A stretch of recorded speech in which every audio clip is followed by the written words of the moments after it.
All right, Chelsea fans, welcome back to another episode of the London is Blue podcast. You already know it. Matt Law special. We got the man himself back during an international break. How's it going, Matt? Slow. It's a slow international break. I'm not enjoying this one, Brandon. Sometimes I enjoy them, but this one, building up to an Australia game, it's a slow week. Yeah, we touched on that a little bit. No big name players. Mark Schwarzer of Chelsea. They always had a few internationals, but not so much. I mean, I I don't know. This is what our third international break this season now. Second, isn't it? And there's a third to come in November. Yeah. You always go bang, bang, September, October, November, and then it stops. And then the games domestically go crazy. Like there's no break, basically. Yeah, So, yeah. yeah, it's still going to be a little bit stop start. We come back for 4 games, I think, and then it's stop again in November, and then it's right into the really busy period. Yes. So it goes when we get back, it'll be Arsenal, Brentford, Blackburn in the Cup, and Tottenham and Man City break, then come back to Newcastle, Brighton, United. So we'll touch on that a little bit more. But yeah, we've got a lot. It is quiet already. It's crazy to think that Chelsea have just gotten done playing, another round of matches. But before getting into that, Eden Hazard announced that he is retiring. Matt, I wanted to get your perspective on it because you got to see him through some of the most magical years. You got to see some amazing highs from him. Obviously, tons of nagging injuries and fitness issues throughout his time. But when you look back at what Eden Hazard did at Chelsea, what do you think of? Yeah, I mean, look, I'm not just saying this. I always feel really, really privileged to have watched him and reported on him closely. I mean, when people talk to me about reporting on football and they kind of say how a lot of people will say how lucky I am and things like that. And I'll joke that I have to sit through quite a lot of rubbish games and stuff. But one thing I will generally almost always say to non Chelsea fans or Chelsea fans is genuinely being lucky to have caught that spell with Eden Hazard at the club, particularly the two title winning seasons that he had when he was just absolutely incredible. I mean, I thought at the time he was probably about number 3 in the world. He was certainly the best player in England, and he was behind Messi and Ronaldo for me, just behind them. I always felt he was on the cusp of getting there, and he's a different kind of guy to those two guys, and probably didn't quite have the same drive to become the best in the world. But look, super privileged. I mean, you think of the Barcelona reporters who got years and years of Messi, and Real Madrid reporters who got years and years of Ronaldo and stuff like that, and having Hazard for 3, 4 really good years at Chelsea was close to that. It was just you just went feeling privileged. You were lucky. You knew you were watching something special. And I've got to say as well, off the pitch, he was great for reporters. He was funny. He was carefree. He would crack a joke, and also he would give it good interviews. It wasn't just silly stuff.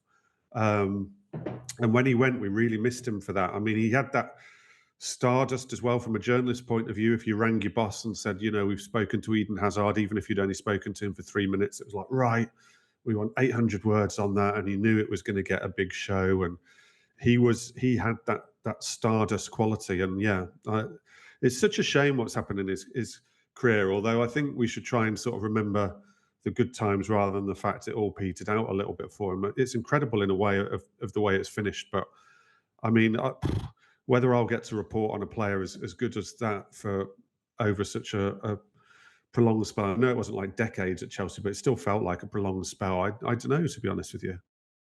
Uh, Everyone is recirculating his tweet. I'm signing for the champions of Yeah. Europe. He was kind of one of I the was playing first. golf that day.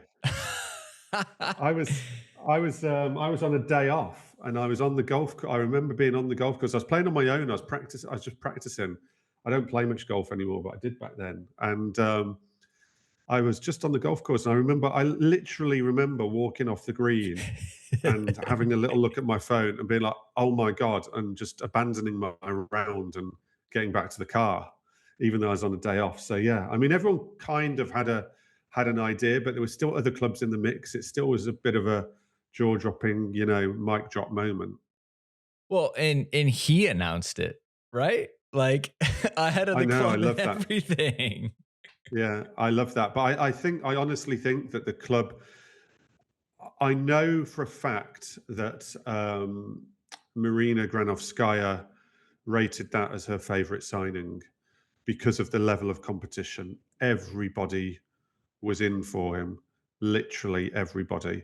And I think even with Chelsea being European champions at the time, I think there was always a fear that someone was going to come and gazump them. And I know for a fact she's told people that I know very, very close to her that that is her favourite ever signing because it was the one big auction for the sort of who everyone thought was going to be the world star that they won during that time, and yeah, incredible. And so I think basically once he'd agreed he was going, they didn't care who announced it or what happened. They just do what you like, Eden. We've got you. Oh, absolutely. And just the ramifications you think above and beyond of winning the Champions League and able to lock up Eden Hazard. My timeline is filled with the club reposting some of his, crazy goals and, almost essentially stripping Tottenham of the title with that last second winner. Out of the They've got the bridge. goal of his mazy dribble against West Ham, and obviously the dribble against Arsenal. The the one Yeah. that sent everyone for a spin, but won the Europa League with him, won the league. I'm sure the FA Cup. He won a lot. We didn't quite win the Champions League with him, but he did score in the penalty when we won the Europa League, which I think everybody kind of knew. I guess maybe I should ask as a question: did everybody kind of know that that was the last season that Chelsea had some type of agreement to say, yeah, we know you want to go to Madrid. Let's try to find an amicable way, almost a la Cristiano Ronaldo and Sir Alex Ferguson at United. Yeah, it became impossible. I mean, he'd wanted to go the season before, and they managed to hold on to him for one more season. And I don't think they outrightly said one more season, but I think there was a an agreement between the both. Chelsea were never also remember his contract situation. Chelsea were also never going to get to a stage where they had to let him go on a free transfer. It was an incredible piece of business what they did to sell him. I mean, in hindsight, it's an incredible piece of business. But even at the time, had he gone on to play 50 games a season for Real Madrid, it'd still be an incredible business with 1 year remaining on his contract back then. Yeah, there was no keeping him by that. I've always wondered. I've never managed to interview him since he left Chelsea, and I suspect he'll say no because it was his dream to play for Real Madrid. But I do wonder whether there's a slight level of regret of sort of not appreciating enough what he had at Chelsea. I remember after Chelsea won the league at West Brom under Conte. Yep, Um, Mishi Batshuayi. I That's right. At that point, Chelsea tried very, very hard to get him on a new contract. They offered him a huge deal that summer, and I was told a story of Michael Emenalo, who was still at the club then, sitting down and basically telling him, if you stay at Chelsea, they will end up building a statue of you, Eden. You're that good, and they love you that much. You will have a statue outside Stamford Bridge because the fans will demand it. And I remember him being told, he said to him as well, um, "Look, you will go on and be a success at Real Madrid, but they've had so many Galacticos down the years. You will never get that. You will never get the love at Real Madrid that you have at Chelsea, and you need to think about that. And if you stay, you will be someone. I mean, he will be in the history books anyway. But like I say, that Michael Emenalo thought that he would be a player who would be considered one of the Chelsea greats. And like I say, he told him there'd be a statue, but it's a good sales pitch. Unfortunately, didn't quite work. But I remember that summer after winning the league at West Brom with Conte. That was the summer they tried super hard to sort out the contract, and they made him some enormous offers for the time, and he just wouldn't do it. Yeah, 7 years at the club, a lot of trophies, won the league twice, like I said. Spent 4 years in with Real Madrid, but it just nowhere near the same player, unfortunately, with injuries and things. So I love thinking back to some of the stories of the early days as well, because his first season, he struggled a little bit to settle in. He was a little bit too lackadaisical. He's always been known not to be the greatest trainer. There were funny stories that never got denied. I mean, I don't think Eden ever confirmed them either, but they certainly never got denied by the club. They weren't written by me, I hasten to add. But I remember stories of after training, there was a burger van somewhere near Stamford Bridge where the club had to basically tell the people who owned it to stop selling burgers to Eden Hazard because he'd on his way home from Stamford Bridge, he'd nip and have a burger. And it was known his diet wasn't the best. It wasn't what you would expect necessarily of someone of his talent. But I love all that, and I loved the normality of him. Actually, I really liked that. That attracted me to him. That he had that very normal side where he'd eat a bit of rubbish, and he wasn't an enthusiastic trainer. And literally, he would go home and spend his time. He was very, very family orientated. When he went home, he didn't do a lot of extra work away from the training ground. He would literally go and play with his kids or be with his wife. He didn't. It wasn't football 24/7 for Eden Hazard. And actually, I liked that. There was a sort of romanticism to that rather than the sort of robot footballer. It always made me like him a little bit more. Well, and he had such natural gifts, right? That Yeah, took him gotcha. to a level that no one could reach. And he knew that. And he knew that he didn't need to maybe do all the extra things. And I think probably towards the end of his career, it caught up with him. But I mean, in his prime, right? Like unbelievable, absolutely electric. And to your point, like it was great that he was able to balance with a little bit of life outside of football. And that's probably why he was such a fun guy to be around. Yeah, every time we talk to Lee Parker, we've obviously seen how much fun they had on social media as the clips come out and stuff like that. But Lee and everyone else we've talked to has always really enjoyed Eden Hazard and just his fun loving nature. So yeah, he's got a massive place in the hearts of Chelsea fans, and rightly so. Yeah, and I think he will. I think he will keep a connection with the club because I was told as soon as the summer just gone, sorry, this summer as it were, that he was back in London. He was living in his old house that he always kept us near the Cobham training ground. So it may well be that he ends up living there again. He'll certainly. Someone told me he'll certainly live there or live in Madrid um, while he's at the age he's at. So maybe he'll split his time. But I think he was at Stamford Bridge not that long ago. I wouldn't be surprised if we see him around the place quite a lot more. But yeah, just unbelievable player, and yeah, greatly privileged to watch his best years at Chelsea. Love it. All right, we're going to take our first ad break. When we get back, more from Matt around the club. So thank you to the sponsors, and we'll be right back. All right, Matt, we've got some results since the last time we talked. I mean, Jesus, the last time we talked, we didn't even have a shirt sponsor. Now we've got an undefeated shirt sponsor. So a lot has changed since we chatted. Yeah, 100% record for the shirt sponsor. I thought that actually after the Burnley game. I thought maybe it's all to do with Infinite Athlete, but Yeah. yeah, I mean yeah, it's looking up, isn't it? It's looking up. I can't remember whether we spoke after Aston Villa quite when we spoke last. No, After that, we don't. after We the don't Villa, talk to you. We after, don't talk to you after Villa, no. win or lose. But that was the first moment I started to think, oh, this could get ropey. This could get a little bit difficult.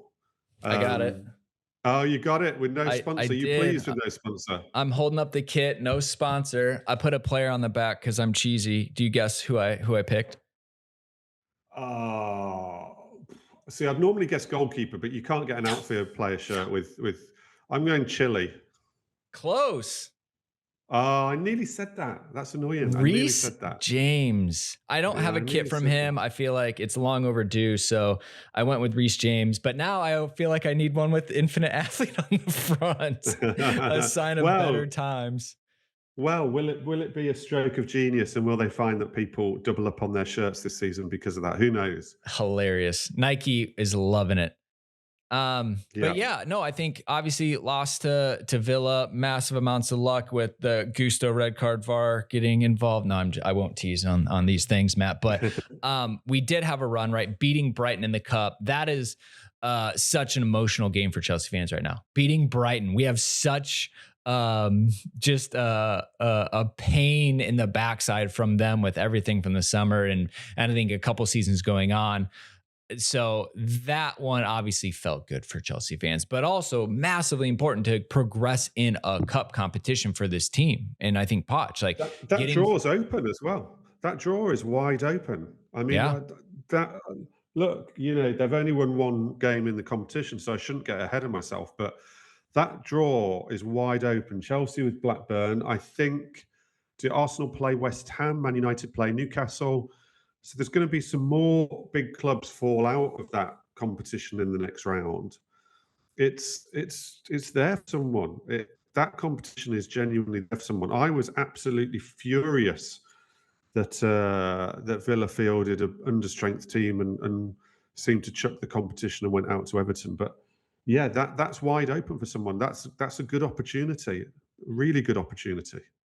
Yeah, as you were talking about, right? A lot of smaller teams playing each other, but West Ham and Arsenal, Bournemouth and Liverpool, Man United, Newcastle, Everton, and Burnley, right? And I think Fulham are the only other Premier League club to not have a Premier League opponent. So that obviously, and it goes quick, right? We're already to the round of 16 in this because it starts early. But Yeah, it's good. I mean, this is what you want to see. West Ham, the Declan Rice derby at this point for them, and United, Newcastle, two big teams, so they're probably going to field strong lineup. So yeah, the way this shook out, I was shocked after last season's cup draws. Matt, what are we doing? yeah, exactly. Not getting Man City. Chelsea was certainly due a decent cup draw and a decent cup run, but like I say, I mean, if they can go far in that competition, it'll be really really good for them, particularly with no Europe. So yeah, I'm if I were a Chelsea fan, I'd be quite excited about that competition this season. And then you double up with beating Fulham, quite straightforward, and then Burnley 4-1. All of a sudden, we went. You look at the last results: didn't score against Villa, didn't score against Bournemouth, didn't score against Forest, scored three against Luton, right? That was the last time we had happiness in our lives, really, besides the Liverpool 1-1 draw at the beginning of the season. It was a run of not scoring goals and being really concerned. Nico Jackson picking up cautions the way we were hoping he'd pick up goals and ended up being suspended, and Broya had to come in and play. But I don't know. There's a little bit of light at the end of the tunnel, but I tell you what, when we were 1-0 down to Burnley, Matt, I was so deflated. I had no confidence in the team's ability to come back. The fact that we scored four, we broke all sorts of trends as far as conversion. But I think part of the other conversation is, well, the underlying stats show that Chelsea are good. So I guess how have you kind of mirrored those two things so far this season? Yeah, like I say, I was a bit worried after the Villa game, but I was more worried because of the atmosphere around the club. I just felt people were going to lose faith and get angry, and justifiably so to some respects. Had things continued to go badly, and Chelsea were fortunate not to be half time against Brighton, and I remember at half time against Brighton thinking, "Oh God, this be another one here." But it's certainly it's given what they did was momentum. They've not had any momentum in this season. I know they played well against Liverpool, but a draw doesn't really give you momentum. Um, they've just momentum to the season, and they've got a little bit of that now. Uh, I still think it's been bitty, like you say, that the first kind of 40 minutes against Burnley were poor, and then they reacted really well and blew them away in the second half. I thought the second half against Fulham was poor. I thought the first half was excellent, but I thought the second half was poor. Partly, I think, mainly because the game was probably actually pretty much won at 2-0. I didn't really see Fulham coming back, and I got a little bit of feeling from the way that Chelsea performed that they didn't see Fulham coming back either. But it's the performances have still been a bit bitty. But the goals, everything in the numbers said the goals stage were going to come. I remember Paul Merson, who's actually a massive Chelsea fan, saying that they were going to thrash someone soon, and I saw that and thought, yeah, I can see that.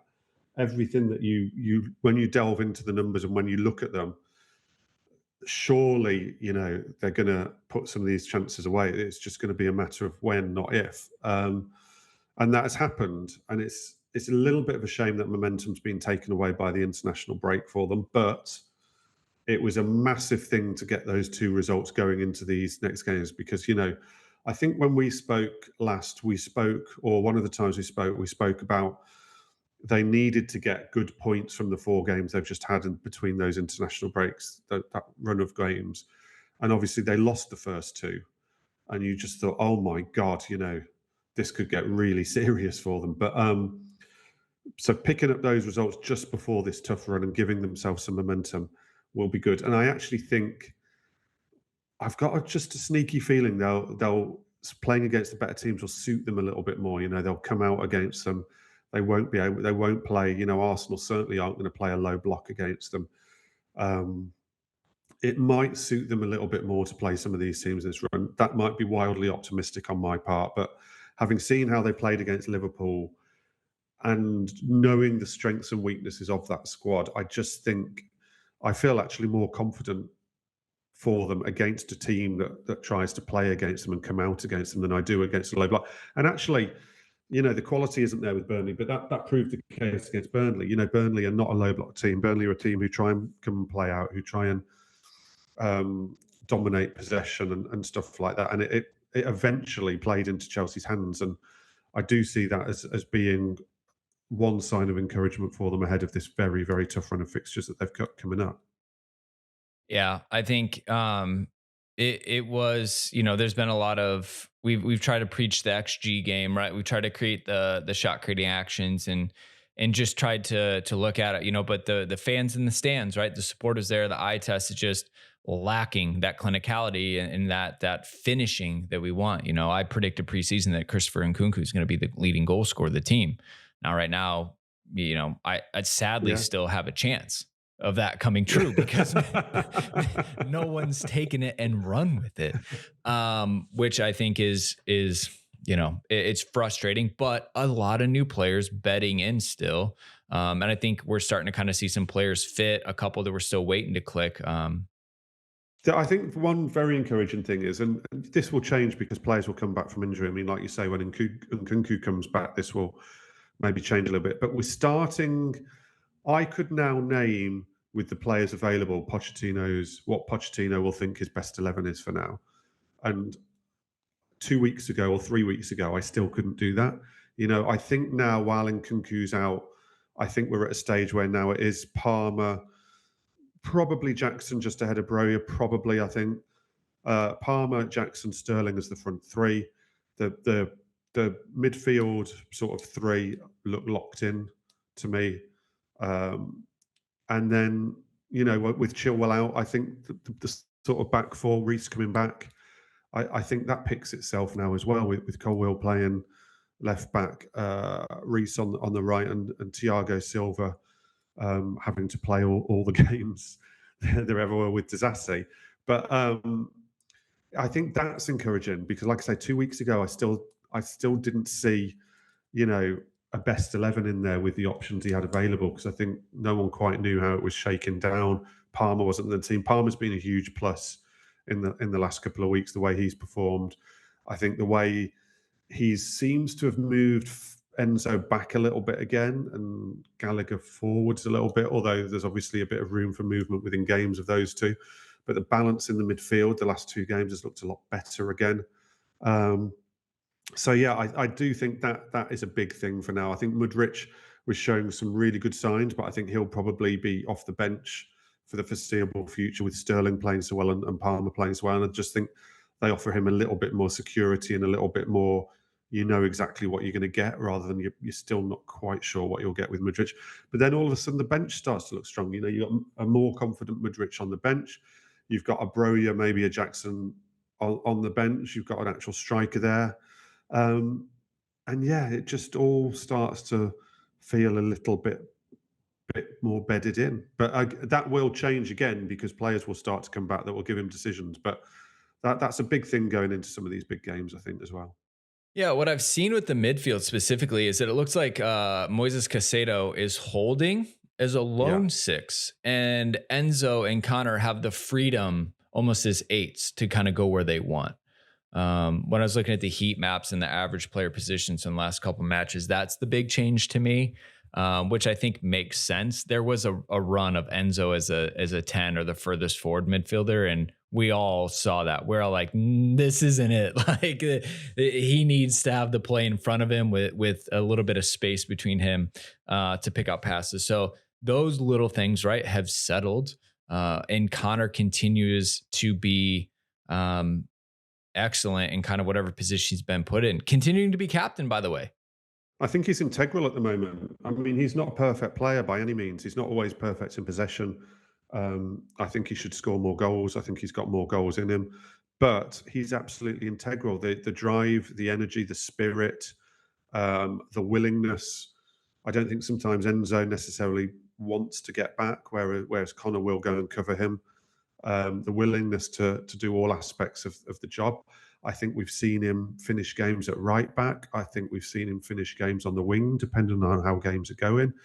I think if you see the trust that Poch puts on him in terms of moving him around the pitch at certain times of games to help get Chelsea over the line or to try and force something, I think it just shows you how integral he is. He's captain the team. He's not a traditional captain in terms of what I think of being a captain, but he's taken that on and he's done well with it. And yeah, it's a remarkable turnaround because he was on a list of players that Chelsea were circulating was available in the summer. So that's a really positive thing, and he feels to me that he's integral to how Pochettino wants the balance in the midfield. He's not super sort of attractive on the eye test all the time, but managers love him. All managers love him. If you look, Patrick Vieira loved him, tried to re-sign him. I think there's a stat that virtually every manager who's ever had him has tried to re-sign him. And I said on here once before, I joked on here that if he were playing for Brighton, Chelsea would be trying to sign him for 100 million right now. Yeah. Yeah, you did. Um, Raheem has been in fine form, right? Minus the illness. This, I would say, is the player we thought we were getting from City. Any, like, I don't know, like what it's just, I know So, last season was bad, but like, I don't know. Is it just his diet? I mean, what's clicked for Raheem this season? well, he's fit. He wasn't fit for long periods of last season. He wasn't fit. He found the move tough. He had, we know what happened in the World Cup with the attempted burglary that people have been charged over now. So that is a fact. It had been a long time since he'd moved club. It'd been a long time since he'd moved region in the country. These things can have effects. I'm not trying to make excuses for him because I thought he was disappointing last season, and I wanted more from him. But these things do have an impact, and he looks more settled. He looks more comfortable in himself. He certainly looks fitter.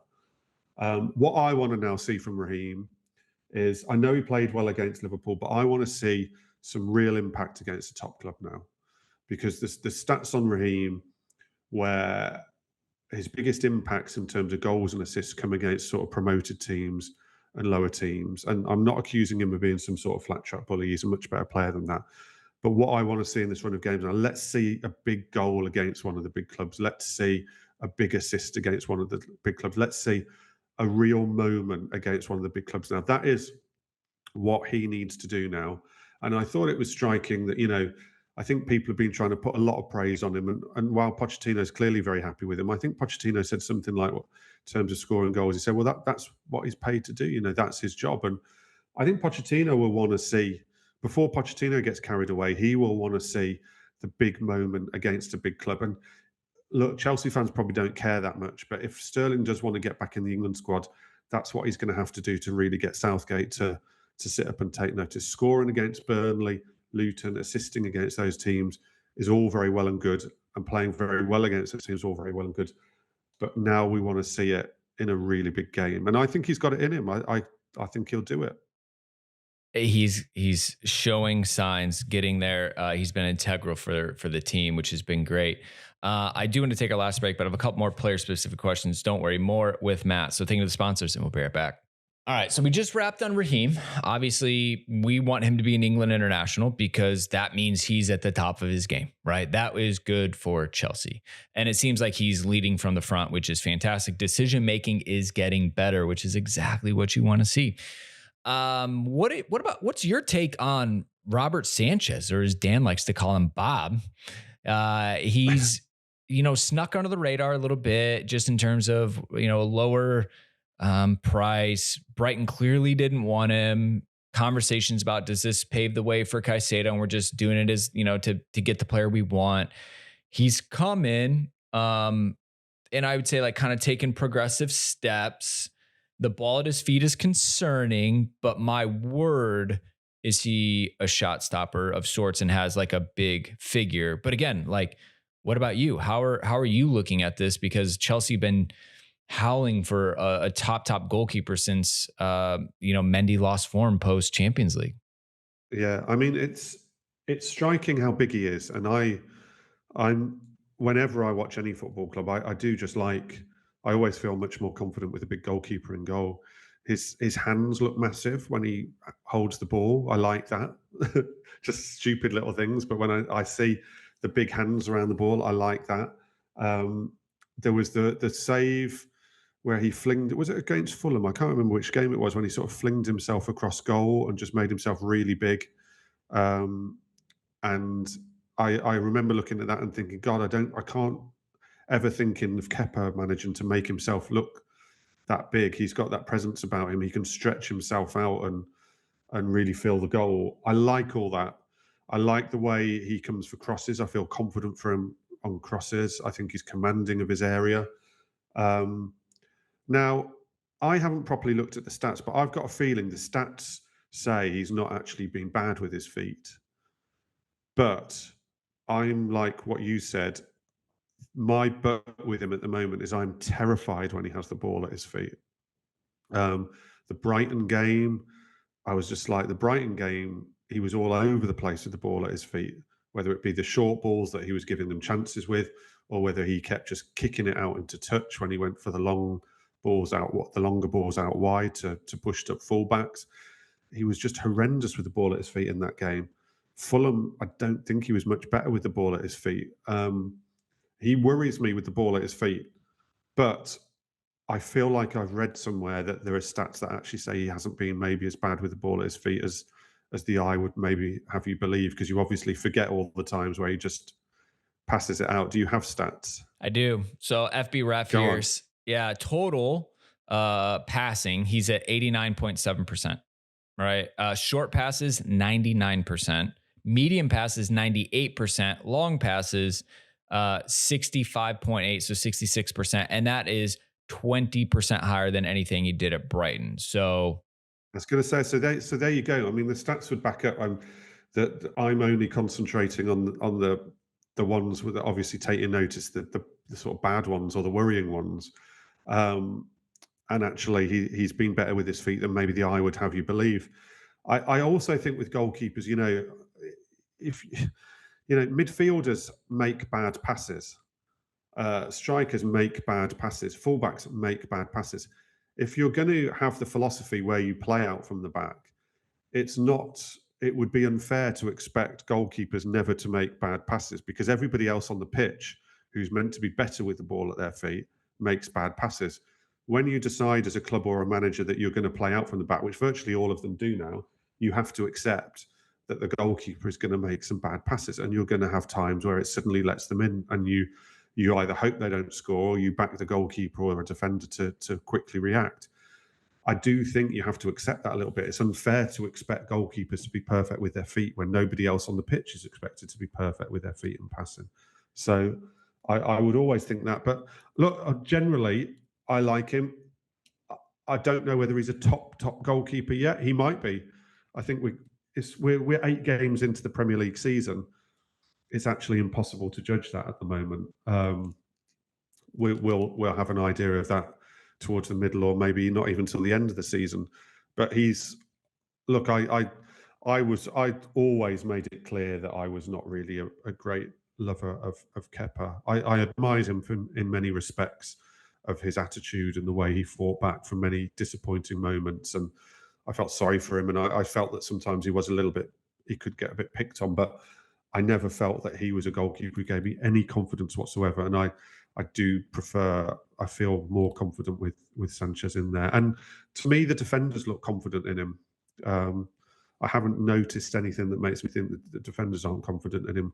And Chelsea's defensive record has actually been good even um, before they started winning the last 2 matches. The defensive record actually has been very good this season generally. yeah, it has, minus that slip against Burnley, which was actually a bit calamitous from start to finish. They've looked good, right? So I would just say like Robert Sanchez's stats so far looking pretty good. I mean, he's conceded 7. All 7 have been from inside the box, which are always going to be higher chances Yeah, of for course. him.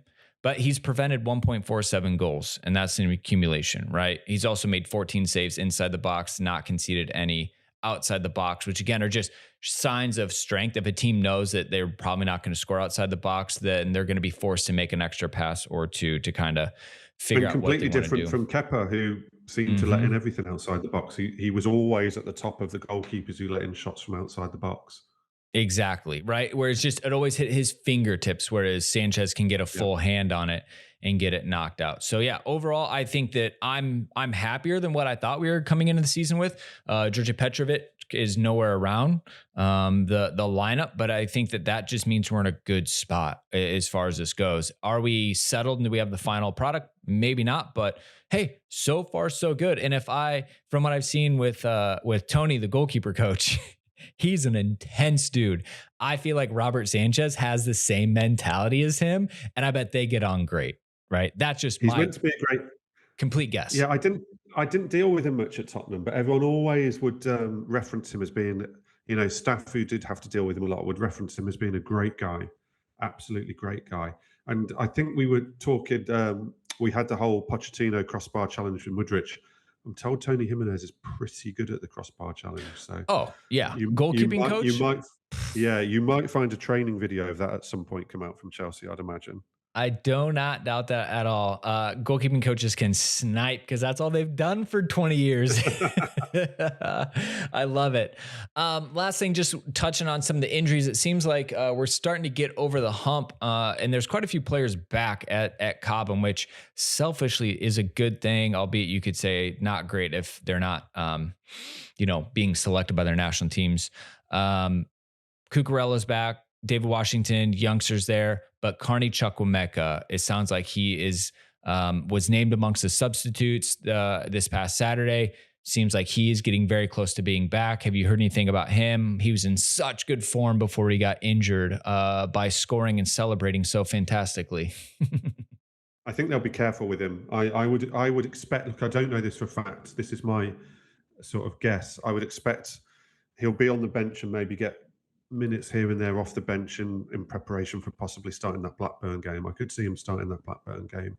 Um, but I mean, yeah, again, I spoke about the bench earlier, didn't I, in terms of the lineup and the fact the bench is looking strong. And I actually forgot about Carney, which is bad of me. But yeah, I mean, it's strange to think now. He left the team injured when he looked like he was about to nail himself down a first team starting place, and he will step back into that squad sort of two or three down on the bench. So it's a strong squad, and there's going to be tough decisions coming as people get fit. But yeah, massive boost. I mean, he was showing everybody what he was about, which I don't think we saw at all last season, and it was very clear that Pochettino's taken a bit of a shine to him. So that's something to be excited about. As I say, I'd be very surprised if he started any sort of game before the Blackburn game, but I'd have thought everybody's got their eye on that for him. Um, Reece James, I think, were he not suspended, would have got minutes against Burnley. I think the plan was to get him some serious 20 to 30 minutes ahead of a couple of weeks training and then going into the Arsenal game. That makes a little bit more complicated around the selection for the Arsenal game, but I suspect he will start. But I don't know whether they've got any behind closed doors games going on this week. But yeah, they'd have liked to have just got some minutes into it before this little run of games. But that was the plan. Uh, I know we laugh about it. I did think it was incredibly stupid of him to get banned when he was injured, and hopefully as captain he's learned a bit of a lesson there. I know as fans you look at it differently, and I saw a lot of sort of proper Chelsea hashtags and stuff like that, which did make me smile. But in reality, he needs to learn from that one. Um, So on and that, if we in the go on, moment, you're like, good, stand up for Chelsea, love it. But in hindsight, finding out he was fit to get some minutes against Burnley and missed out because of that, now I'm like, all right, that was dumb. Like that sucks. yeah. That was not worth it now in hindsight, which is where it comes into play, right? In the moment where we had been just taken over and just, being run around, you're like, great. But minutes Yeah. against Burnley would have been so good for him. And I think the team and supporters' confidence to see him back out there. And now we have to wait through an international break. So, anyways, Yeah, yeah. So I'm sure he'll have been frustrated. So hopefully he'll have learned from that one. I'm trying to think. Badia Shield as well must be yeah, close now. Benoit. Yeah, Badiashile must be close, and that you would hope that Thiago will at least get the Carabao Cup off, because Thiago can't just keep playing every single game. That was never the plan. Injuries have forced that hand with Fofana and obviously Badiashile and stuff, and that he can't just keep playing and playing and playing and playing. So that will hopefully allow him to skip a game here and there, and them to manage him, albeit he probably doesn't want to be managed. So yeah, the injuries are slowly but surely. And never ever thought that Chelsea would be hurting in the center back area heading into this season, right? I think both Neville and Carragher have been slated by Chelsea fans saying that they need to buy a center back when on paper we're good there. Like that is not the issue for Chelsea in defense. Trevoh No, Chalobah coming back would help, obviously. yeah, I was confused by that as well, particularly from Neville, who has been so critical of Chelsea spending and Chelsea just buying, buying, buying, and then I don't to think come Carragher out was and too happy over Caicedo or probably Lavia. not. Probably not. I have to be careful what I say about Jamie Carragher. He's essentially a colleague of mine at the Telegraph. He writes a column for us, but I can slag off Gary Neville as much as you want. So, but he's been very outspoken about the ownership and the spending. So to come out and say that they should spend again in an area where only a little bit of research will tell you they don't really need to spend, and were they to spend, it would actually cause them as many problems as it would solve. Yeah, it's surprising. Let's leave it at that. Yeah, I'll be interested to see with Chilwell being injured. Like, is he? It doesn't want to seem to do it yet, but Matson or Cucurella at left back, where then Levi or when Body Shield's back can slot into that center back spot. We did get a glimpse of that, I think, after the red card, right, where the whole defensive line shifted one to the right with Disasi playing right back, Levi Colwell playing left center back, and again, you got to see his distribution from that place where he is in more of a comfortable spot. Burnley probably almost exploited him by pulling Levi up high on the pitch, and they just did a 1-2 around him, and that's where the goal came from. But then in the Fulham game, it was the best game I thought he'd had this season from the left back spot. I thought he was True. really good. He assisted one of the goals, didn't he? Yeah, he assisted Mudryk goal, and that was a moment where I thought, oh, I can see it. I can finally see it, because I hadn't really seen it up till then. I've got to be honest with you. I thought it's done fine, but I hadn't really seen exactly why. And I saw it in that game. I don't know. He seems to really like Levi left back.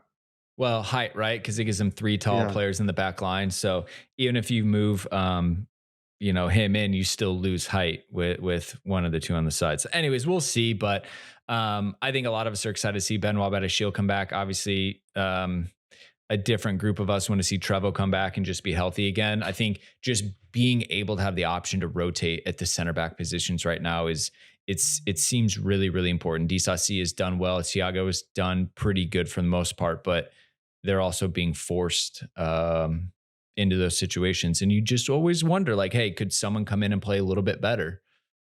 Yeah, and look, from a reporter's point of view, I want everybody to be fit, because I just want to see what his team is, what the bench is. I want to, as a reporter, it's always quite interesting to start really finding out what the pecking order is, and until we have basically a fit squad, you can't really do that.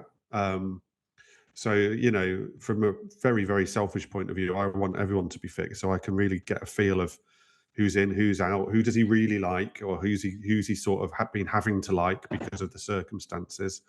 I just think it will be fascinating. I mean, sadly, it sounds like Lavia's still a long way away, and Kunku's obviously still got a bit to go. I'd still be quite surprised if we saw much of him this year, to be honest with you. But yeah, they're getting back. They're getting back. I mean, I've got to say, across the board, the injuries in the Premier League this first 8 games have been incredible. The amount of injuries that the clubs have had to big players as well, because of the amount of games. I mean, wow, everyone's just kind of accepting it that all these teams are having injury after injury after injury, and yet, when are we going to stop pushing them? Well, quite the opposite, I think, is the direction. especially if UEFA get their way. But I would say when I go to match previews, Matt, I always look at everyone's roster to see how many players they have out injured, just to wonder, like, is this a Chelsea thing or not? But I would say like Chelsea, United for a while were really like the excessive teams in there.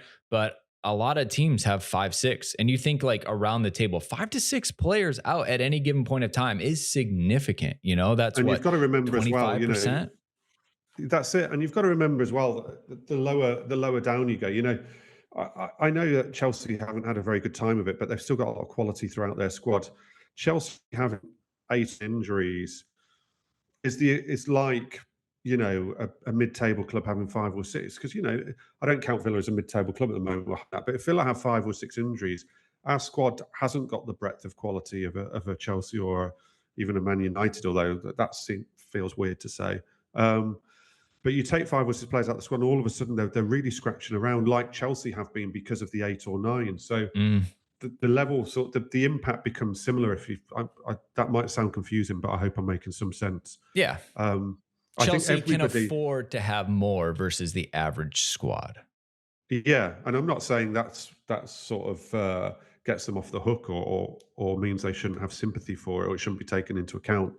But I just think if you look across the board, everyone's had quite big injury problems.